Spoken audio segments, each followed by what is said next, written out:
This KFAN podcast is sponsored by Builders and Remodelers, exclusive Twin Cities provider of Elements Windows. Get the highest quality windows at unmatchable value. Visit buildersandremodelers.com for more details. This podcast is sponsored by Talkspace. May is Mental Health Awareness Month, and Talkspace, the leading virtual therapy provider, is telling everyone, let's face it in therapy. By talking or texting with a supportive, licensed therapist at Talkspace, you can face whatever is holding you back, whether it's mental health symptoms, relationship drama, past trauma, bad habits, or another challenge that you need support to work through. It's easy to sign up. Just go to Talkspace.com and you'll be paired with a provider, typically within 48 hours. And because you'll meet your therapist online, you don't have to take time off work or arrange childcare. You'll meet on your schedule. Plus, Talkspace is in-network with most major insurers, and most insured members have a $0 copay. Make your mental health a priority and start today. If you're not covered by insurance, get $80 off your first month with Talkspace when you go to Talkspace.com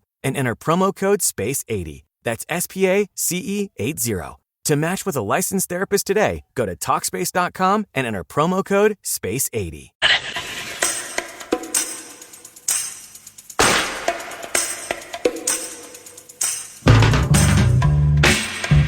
We've got your shot to win tickets to Summer of Loud 2025. It's Friday, July 11th at Somerset Amphitheater. See performances from Beartooth, I Prevail, Parkway Drive, and more. Head over to the contest page to see how you can win. KFAN.com, keyword contest.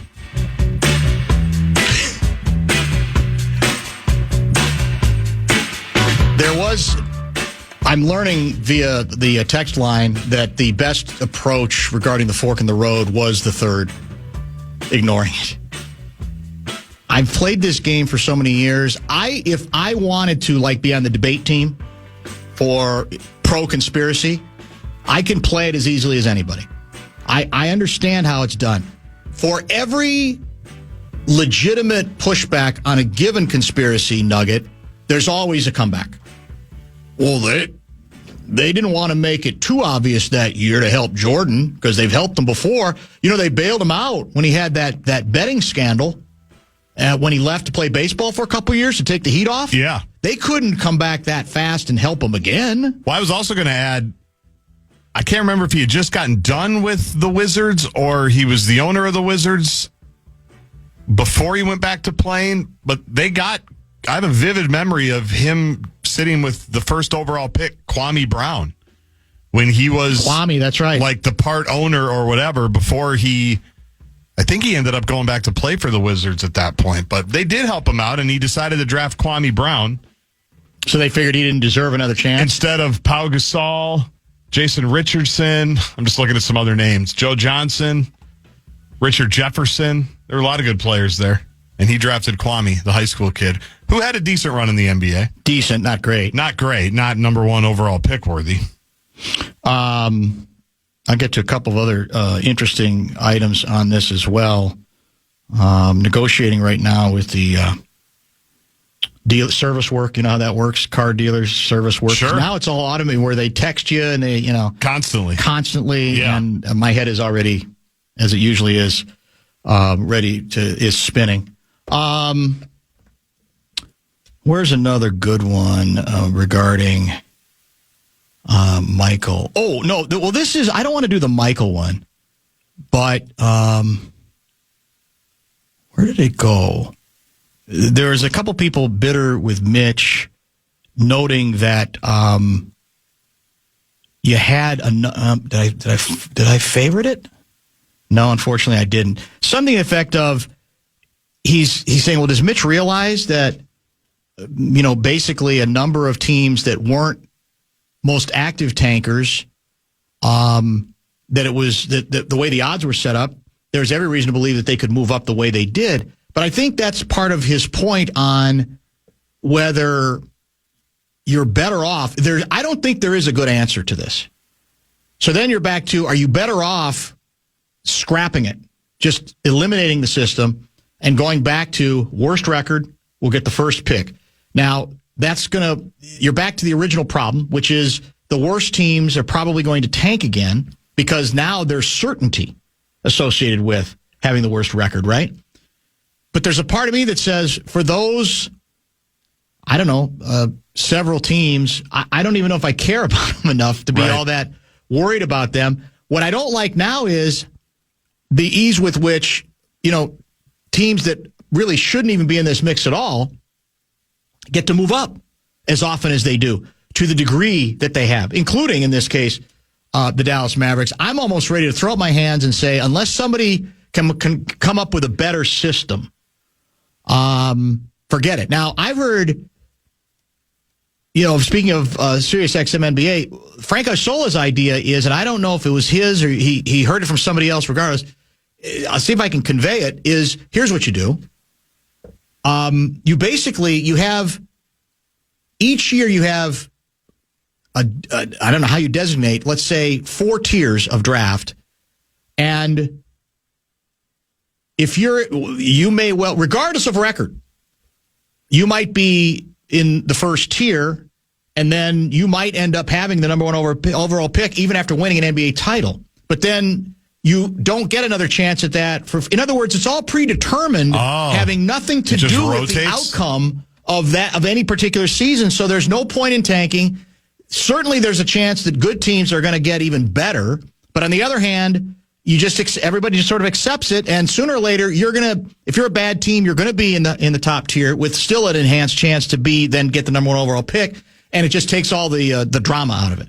I don't know if that's workable either. Yeah, I don't know. I don't think so. I just don't know to be honest with you, I don't know that there's an answer. I know that I hate this whole process, largely because of the stupidity that it fuels. And as I said, there are more tragic stories in which no matter how much factual information, go back to 9/11, no matter how much factual information you put out, there's always somebody who's going to find one relatively unexplained item. Mm-hmm. And what they do is, on the basis of that item, they ignore everything else. And they say, well, you can't, what about this loose end? And you say, well, okay, that loose end's fine, but how do you explain these other non-loose ends that largely confirm what we think took place on that day? Doesn't matter. I get the game, and there's a lot more at stake there because there were lives lost, for God's sake. But it's not all, in terms of logic, it's not all that different, because I can play the game too. There is always an answer to explain why this team this time rather than that team. But the game is, as you know, I think you know, is that when your mind works that way, then if let's say there's 5 teams, and if any of those 5 teams get it, you go fixed. Right. It's because you've predetermined already before the decision is ultimately made that you want to play the conspiracy game. And so then it's all movable. It has nothing to do with, well, this is the fix. There can't be 5 potential fixes, I don't think, in the same lottery, for example. But if you live in that world, you go, yeah, well, in my brain, I really thought the real fix would be the Mavericks. But guess what? No, it's the Spurs. Right. They're helping Pop out. They need to bring that franchise back up. We can play that game forever and ever. Bonus bucks time? You want to do it? Real quick, what do you think of the way the WNBA does it? Now, how do they do it? They do the aggregate of 3 years. Oh, that's right. They do kind of a roll. So you have to be really bad. You really have to be invested in tanking. For a long time. And again, it's different because they have fewer teams, although they're adding more teams every single year. Correct. I don't know if there have been a lot of complaints or people like that system. I'm not sure. Bonus bucks. BigDeck.com wants to help you with that. It's our national cash contest. The keyword for the 4 o'clock hour is check. Go to KFAN.com and enter the keyword check. All right, we'll come back with that. And don't forget Louie to talk plenty of hockey at about 5:30. Tomorrow night, you can head down to Kieran's Irish Pub in Minneapolis for a Game 5 Ultra KFAN watch party with who else? Halvey. We're kicking off the pre-party at 8 o'clock. Chances to win prizes, play games, and sample Michelob Ultra. All the details are at KFAN.com, keyword calendar. If you can't go to the game, go downtown. Check out the vibe with Halvey at Kieran's.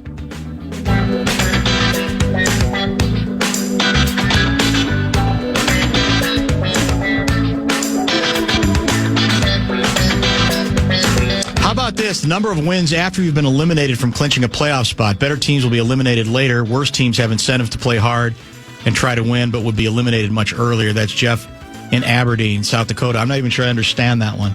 My head's dizzy.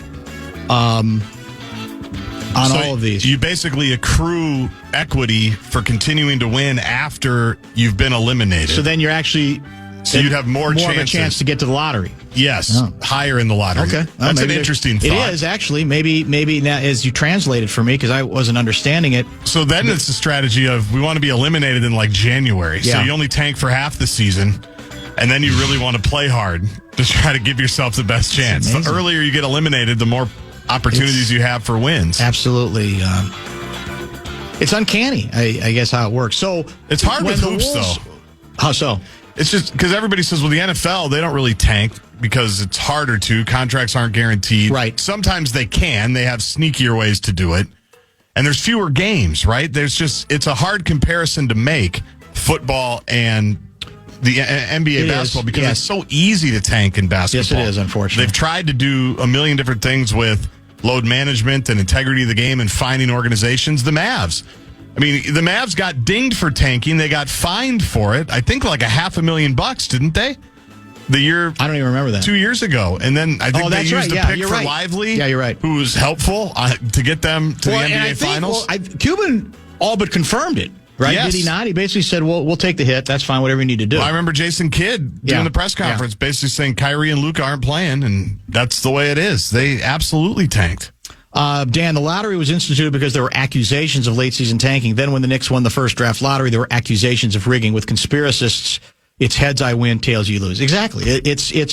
And for me, to sort of shut out the din, just sort of eliminate it, I wished there's a part of me that says, just go back to the old way, which means you're going to have some teams, you're going to have a set of teams every year, I guess, that are going to battle to see who can, win the fewest games, unless you go with something like the last texter suggested that, all right, you're in the bottom three, and now actually, after this cutoff date, the more games you win, the team of those three that wins the most games the rest of the way will actually win the lottery. I wouldn't be offended by something like that. The idea, something that takes away ping pong balls and back room, a meeting, a room where everybody meets to get the whole thing done. I'm all for any of those possibilities, but I have no idea if there's any stomach for it. I'm not sure if there's any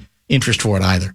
Let's talk about more pertinent items. And I spent a lot of time yesterday on this subject, as you won't be surprised, on Lottery Day, going back through, because, after the Game 3 victory for the Wolves, there was a lot of, I say a lot, but there was certainly some grumbling that, they won, but man, it was really ugly, and they don't have Steph, and it shouldn't be this difficult to do what the Wolves did. And both Sunday and then Monday relating to the lottery, I said, look, if one of the key weaknesses of this team during the season is the inability to close games, to finish with a flourish, and in the postseason, regardless of who's on the floor for the other team, they turn a game that looked like it wasn't theirs to being theirs by a series of good plays, even if it's for a relatively limited range of time. Take it. It's a good sign that at the moment of truth in Game 3, they turned it by a series of very successful plays on the offensive end, largely led by Randall, who either scored or assisted on a bunch of them. I say, if you've been belly aching rightly about their inability to close the clutch time deal, and in clutch time they're much better, I don't think you ever apologize for it. And on Monday, the follow-up was, look, we're in this mode again where let's go back down memory lane one more time to remind ourselves what we usually have been about. The lottery has been this team's identity for the vast majority of its life, of its existence. It was, what kind of rabbit's foot are you going to come up with this year? Well, whose kid is going to represent us? Right. Who can we get out there that might be clever and give us a little bit of an edge? And we would then go down the litany of times where we not only didn't get the pick we were supposed to, we moved down. Because in our history, only once have the Wolves ever moved up to get the number one pick, and that's the Anthony Edwards year. The last time we got the number one pick. The rest of the time, towns we finished where we were supposed to, which was one. Yep. We didn't at least move down. But the rest of the time we move down. Often the max 3 spots down. And I'm saying to the audience yesterday, man, again, you can be a little bothered by the inconsistency of the performance against the Warriors, but we're in it, and we're not in this other morass where there's big presentation and there's a lot of conversation and who's going to, and it's fun, but it's also deep down a not so gentle reminder that you're irrelevant. Your only relevance is on lottery day. That's the only time the Wolves were relevant. And that you should, before you go too far down the road of, well, quality of victory, if in the end it's a victory, let's contrast it with what we could be doing, what we have tended to be doing, which was live for Lottery Monday. Yes. And how it might go for us. And is the luck ever going to turn? Because we're the one team. You know, they build conspiracies for a bunch of teams. We're the one team that never seems to be on the right side of the conspiracy theory. Well, nobody, because there are analytics about this, no one had worse lottery luck than the Timberwolves. Oh, yeah. We looked minus 15. Yes. Over the course of our years in the lottery, we were a collective, in terms of moving up or moving down, minus 15. Which was unprecedented. That is the lowest in the history of this particular tournament. Exactly right. That's what got me on it yesterday. I had no idea. Well, I can't say I had no idea that it was lottery day because people had been talking about it as it pertains to like the Giannis stuff and where's Cooper Flag going to go and who's going to have enough picks to trade for Giannis. Now that he's open to the possibility of potentially playing for another team, which is a really Midwest passive-aggressive way to say open to being traded. And it was the Washington Wizards Twitter handle. I don't even know how I saw it. And it just says, good morning. It's NBA Draft Lottery Day. It, yeah. How we feeling, fam? How we feeling? That's it. That's us. And I thought, my goodness, what a time to be alive for the Timberwolves. Yes. And Gleeman's reminding us of it every time they win. The Wolves now have 19 postseason victories in the 5 Anthony Edwards years. In the 31 non-Ant era, they had 18 victories. He's already surpassed himself. These are the good old days. Yeah, this is it. And so, and we talked about it from the second Steph went out. This is going to be an extremely weird series because the Wolves are prohibitive favorites. It's a disaster if they don't win. But Golden State is not a team that's going to tank in the second round of the playoffs. They're not just going to roll over necessarily. And they guard. They do. They didn't guard very well last night. No, they didn't. That was their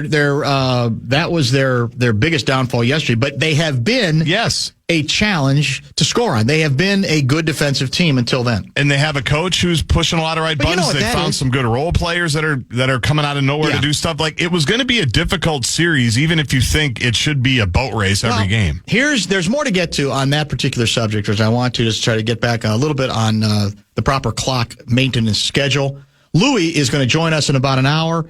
I've got a couple of other breaking stories I want to discuss, including the big ESPN announcement. So we'll get to all of that when we return.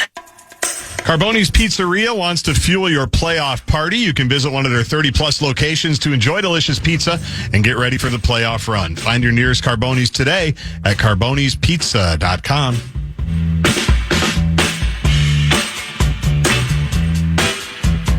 Do you know how the WNBA lottery, you mentioned they do the 3-year aggregate record, but how do they weight it still in terms of worst aggregate record, second worst, third? Do you know what the percentages are? Is it the same as the NBA's?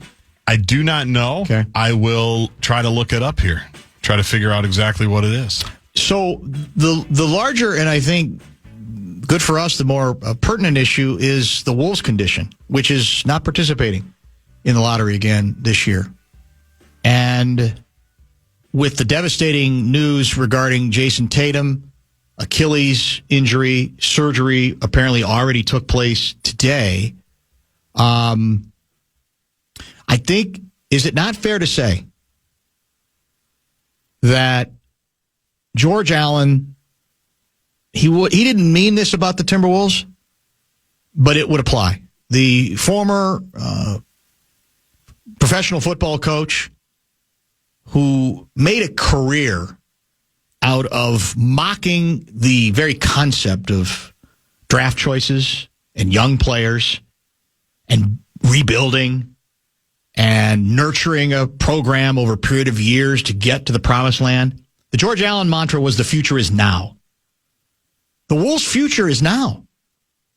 in all seriousness, that's what is right in front of them at this point. That, to me, is the message that the head coach should convey to this team. In the Eastern Conference, the defending champions are in great danger of being eliminated. The Cleveland Cavaliers, the number one seed in the East, what did they win? Was it 66 games, 70 games, whatever it was? Something like that. Ridiculous regular season. Are on the ropes. They've been outplayed, and they've been outlucked. They got injury issues, too. 64-18. The Pacers are in good position to finish them off and to win that series. So then your top two seeds are out in the East. Pacers are good. I'm not going to say they're not, but the so-called super heavyweight team, the Celtics, and the team that was in the regular season playing like a super heavyweight, Cleveland, gone out of the East, which means could be the Knicks making it to the NBA Finals, right? It could be the Pacers that make it to the NBA Finals. Formidable teams. I don't think anybody would view them, though, as unbeatable teams. Correct. And on the other side of the bracket, you've got still the number one seed there, right? I mean, they're in it. They're 2-2 back home. They reestablished home ice advantage by beating Denver in a frustrating Game 4 loss for the Nuggets because it was there for them and they couldn't take advantage of it down the stretch. It was. But they're not. They're still, I think, despite an unbelievable regular season, based on what I've seen of them and their lack of established postseason equity, I don't think they are viewed or should be viewed as, I can't beat them. Don't even bother. Don't even try. Right? And a team that the Wolves have proven they enjoy playing against. That's also over true. The last couple of seasons. And it's them or Denver. And I think Denver would be more formidable than people who look at the Wolves' record against them. Oh, that's nothing. They're a different team. Again. I think they are a different team. They have been different. But they are not an unbeatable team by any means. Future's now. Opportunities like this don't always come along. And you could even say that the basketball gods have participated given the Steph Curry injury. And as Mitch Lawrence reminded us, there are many, many years where great teams won in part because the teams most likely to challenge them were not at full strength. And we don't, at the time it's a big story, but then we forget about it. He mentioned the year, I remember it well, the year Magic went on, it was Lakers-Pistons. I think the Pistons ended up winning that series in 4. And in fact, I believe the Lakers lost both Magic Johnson and Byron Scott. They were both out. Now, that was that tilted the balance of that series to a dramatic extent. But nobody looks back on that now and says, well, that's tainted, right? So this isn't new, but the Wolves have been given a break. I think they could have beaten and probably would have beaten the Warriors, even with Steph. But I also know, based on what we've seen about that team defensively, that it wasn't going to. I don't think it was going to be a sure thing. But the bottom line is, there is not in 2026 or 2027 when the window for the Wolves is still supposed to be open. There is a chance right now to make serious, significant history for this franchise. Don't you think? I really do. 100%. Yeah. If they win tomorrow, they are by definition one of only 4 teams that can win the NBA championship. Yeah. It starts slow. All these teams make the playoffs, right? You've got 16, and it feels like it goes on forever. I can do the math. Every round, the teams that you eliminate half the teams. They go away. And so the Wolves could wake up on Thursday morning back in the Western Conference Finals, which is a great place to be, especially because if you look in hindsight a year ago, I don't know if the Wolves would have done any better against Boston than the Mavs did. But I know they've had some hellacious games against the Celtics the last couple of years. I think it would have been a pretty good series, and it would have been nice to have that opportunity. And I remember even this year lamenting about, they had home court advantage in the Western Conference Finals last year. That's right. And could just never establish themselves. So I think we even saw a year ago, you never know when your window or opportunity is going to be there. Don't let it pass you by. Don't let it brush right by you. It's It's heady stuff again. It's heady. It's the same thing as last year. It's very again, heady stuff. I would say the same about the other teams. I don't think they would look at the Wolves and say you can't beat them. Correct. That's the beauty of this opportunity. This is a now maybe Oklahoma City ultimately will say, hold on a minute, Dan. We were 68-14. Yeah, because I will grant there was a stretch in this most recent game against Denver. There were a couple stretches where all I have heard about the Oklahoma City defense was manifesting itself before my eyes. Yes. There are stretches where it's not even enough to say they're really good defensively. They just seem to stifle everything. They suffocated everything that Denver was doing. But it doesn't last forever. Their own offense, to me, can kind of be in and out a little bit. And I think part of their problem is they haven't played. They've been so dominant, they haven't played in enough close games. I think that's part of the reason the series is 2-2. Now, they may be about to assert control of it because they are back home, and maybe they're going to win the next two. That remains to be seen. But because they don't have that championship pedigree, they still are in that prove-it mode. It's an absolutely glorious opportunity. And the thing about it is, you don't even know if you're going to have that same shot a year from now. Totally. Or 2 years. Other teams might change by then. Might ascend. The teams that are upset might not be upset the way they have been here, including the defending champion Boston Celtics. Well, just look at the West this year, the bloodbath that it was to get to the 10 play-in teams. Right. Like San Antonio is probably going to be better. Obviously, Dallas, if they're healthy, probably going to be better. Cooper Flag or not, right? They were going to be with Davis and Kyrie, who I know obviously his injury is going to go into the next season. Like, there's just no guarantees on any of this stuff. We don't know where Giannis is going to end up. We don't know where Kevin Durant's going to end up. There's a lot of things that are going to happen outside of the Wolves' control in the next 4 or 5 months before the next season. You've got this right in front of you. Let me ask you something regarding also bringing this back full tilt to the conspiracy theory stuff.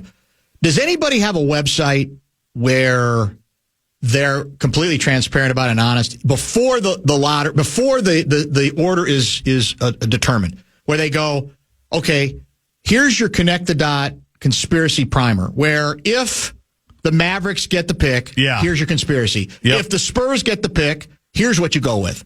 What would the other good ones be this year? Every year there's 3 or 4 or 5 where you go, well, that's a juicy one. Yeah, of course they got the number one pick.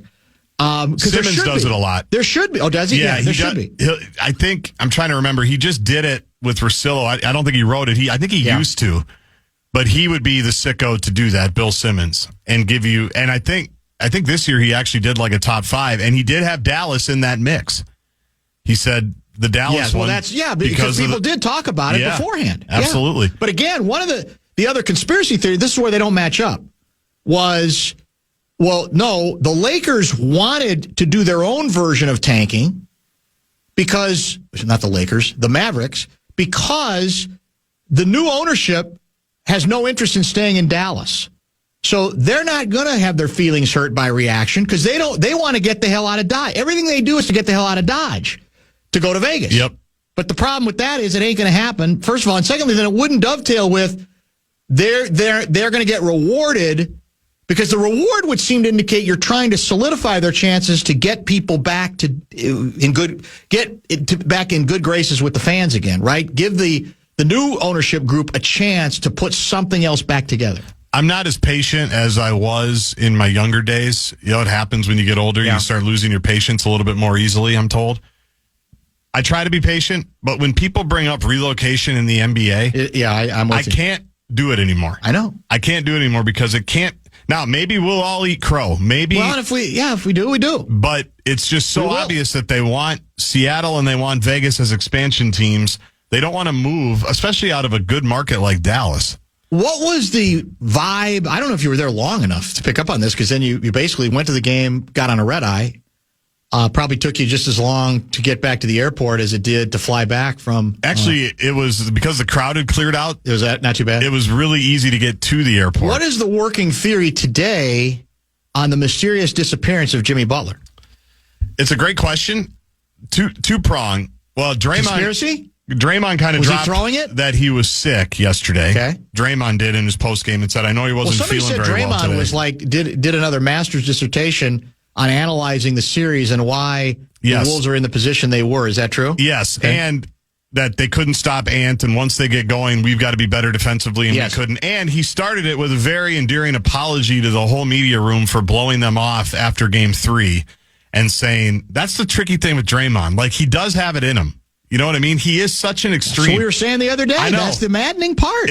He starts his press conference apologizing. I saw that and part, saying, actually, yeah. I was mad. I didn't want to say anything that was going to come off as an excuse or get fined. And then I got home and I'm like, you're a coward.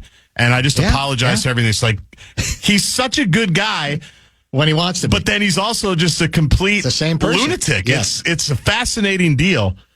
So on Butler, because I was talking to some people in the media section, because my whole thing, I think I've told you, is I don't think this is the normal playoff Jimmy. And you even saw him in Game 3, as brilliant as he was, the last 7 or 8 minutes he didn't score. And I don't think he wants to drive and finish, even though the opportunities are there. He doesn't trust himself at the rim, no matter who's there.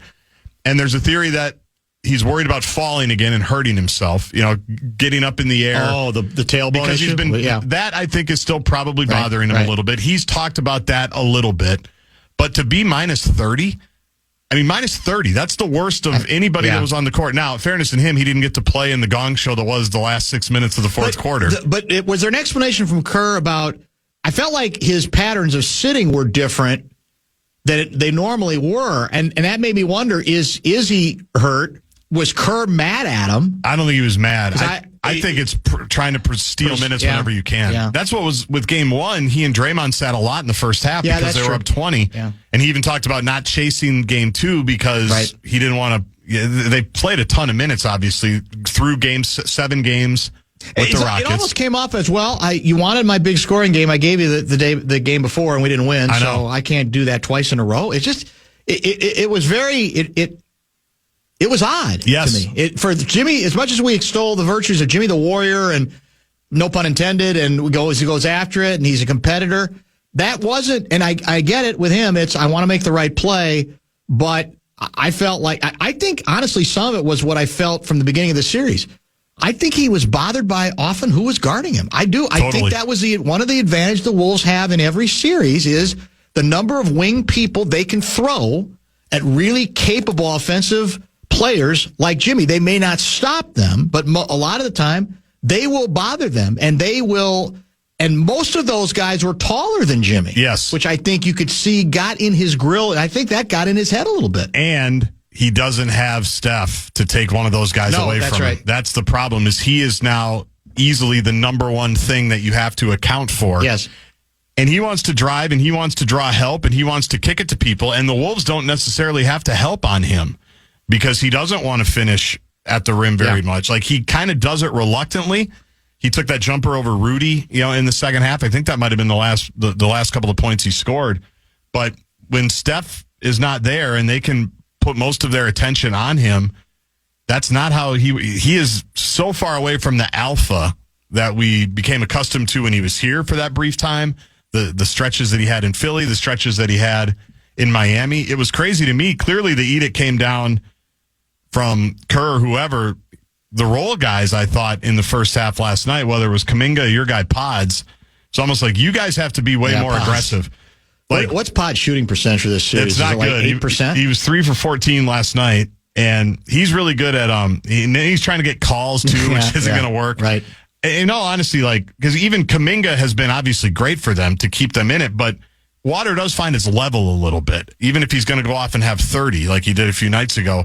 Like, was he really going to carry them? No, that's why, to me, that Game 3 was their shot. Yeah. I expected, I said this yesterday, I didn't predict a blowout, but I said I think this is going to be the more comfortable victory, because I do believe deep down the Warriors are still going to compete, but they saw what they had going between buckets and Kuminga and the position they were in, and it didn't matter. Ultimately, it didn't matter once the Wolves turned it on, that was their best shot, and at that point, they kind of knew that they were going to be playing this string out. Now, that said, do you have, given the history of the team, and even given what took place apparently at halftime in the visiting locker room last night, do you have great trepidation that the Wolves are going to turn Game 5 into the kind of misadventure that might actually lead to the possibility of them losing it and having to go back to San Francisco? Yeah, absolutely. I feel that way.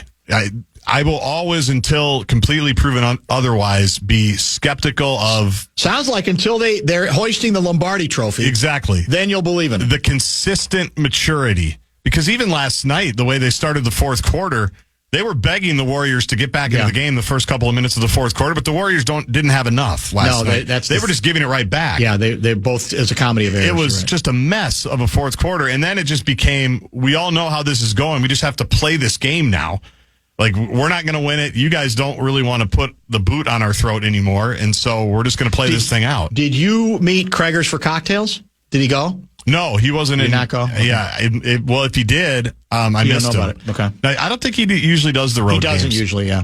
He comes up here. He is, he's a big Bay Area guy, though. So I thought, well, maybe, he said, yeah, let's go ahead and make a trip there. I don't know.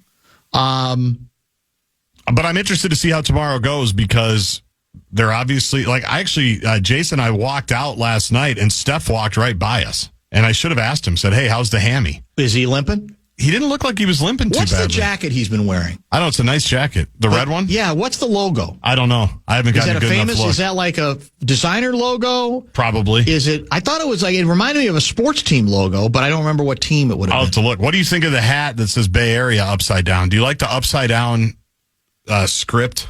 I actually don't. Doesn't do much for me. It's a little too clever for me. Yeah. I can't pull it off, though, so is that envy and jealousy? You were kind of talking about Finch's hair earlier in the week. Oh, we're doing another whiteout tomorrow, I assume, because you have to? I would assume there's going to be T-shirts. I mentioned this yesterday. See, I wonder if you agree with me. The game I did go to here, which I think was game 2. Yeah. It looked to me, this was after we did the show, so I wasn't there really early in the arena, but I sensed that I want to believe we're getting to a better place on the whole whiteout mob mentality. Whiteout fatigue? Yeah, well, go ahead and do it. It's fine. And if you want to wear your shirt, wear it. But we're not going to shame you if you don't. Because I noticed a decent number of people who weren't wearing the shirt, more than I remember in the past. And I'm hoping that means we're just going to let bygones be bygones. We'd love to have you wear the shirt. It's a nice bit, whatever. It's harmless. But we're not going to turn it into a Wagnerian opera if you don't want to put the damn T-shirt on. Somebody even texted yesterday and said there's some body shaming going on there, because he said, look, this guy described himself as, like triple extra large. And he said, yeah, I can't wear the shirt. No. He said it would look stupid on me. It would be uncomfortable on me. Leave me alone and let me live my own life. You'd like to think that on the shirt cam, because I do think they still do it. I heard John Barry, the MC, on with the homies, I think before game 1. Great, and they're still going after it? Yes, and I can confirm, by the way, that they also do shirt shaming at Chase Center. They did that last night on the Jumbotron in San Francisco. They did coerce people. Even in the Withered and Wild Bay Area? Yes, they did coerce people to put on the yellow shirts last night. That's unbelievable. The yellow out looks cool. That's a nice color. We talked about the Golden State Warriors color scheme. It's nice. The classic blue and gold one. It actually is. It's a great color scheme. It's a good color. Yeah, there's no question about that. All right, Louis is going to join us in about 30 minutes, so we'll give Fallness his hockey fix. I know he's been riveted by the first two, because there's nothing he likes better than NBA playoff talk and lottery talk. He and loves lottery it. Conspiracy talk as well. Maybe he can answer the question. Does anybody even ever worry about, do you ever hear about NHL lottery conspiracy talk? Well, I know people, was it Edmonton? They were mad. Edmonton won it like 3 times in 5 years or something like that. I'm pretty sure it was Edmonton, because they're really good now. They've got a bunch of really good players. But I don't know if there was conspiracy about it or not. Maybe. People can correct me. Let's get some top 5 stuff. What do you have? Yeah, we've got lottery. We've got playoffs. There will be no Twins game tonight, and it's official. The Vikings are essentially moving the franchise to Europe.